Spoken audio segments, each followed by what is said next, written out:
Welcome to Valentina's audio stories. You are listening to the story, The Alaskan Creature. Episode 1.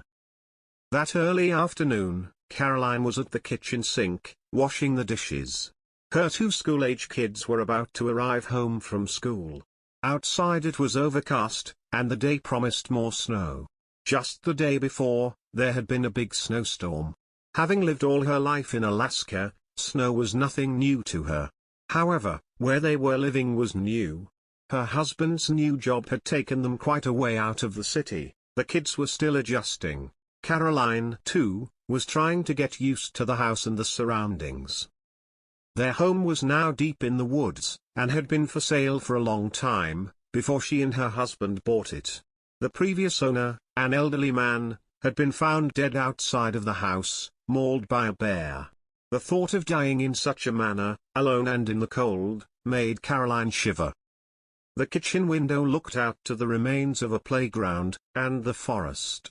She was sure that when the playground had been new, it had been a wonderful scene. Now, it was just a bunch of scrap metal that gave Caroline an eerie feeling.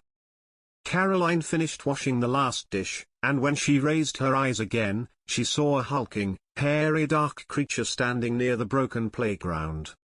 Her heart exploded in a flurry of rushed beats.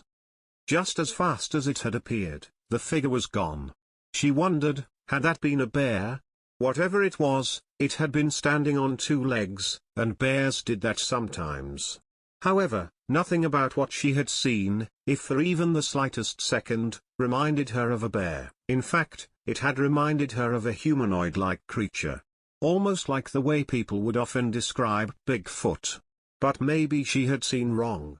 She was, regardless, feeling frightened. When she looked at the time on her phone, she realized her kids were likely walking home from the bus stop, and from the main road to reach the house, the walk would take them at least a couple of minutes. Caroline worried about her kids making it safely home. She rushed to the entrance, put on her boots, jacket, and took the rifle out from the gun cabinet. She didn't want her kids coming up to the house on their own if there was a bear, or, worse, a monstrous creature lurking around. Just as she was about to open the door, the small window at the top of her entrance door filled with something dark and hairy that passed by and was gone quickly. The creature was just outside the house. To be continued, in episode 2.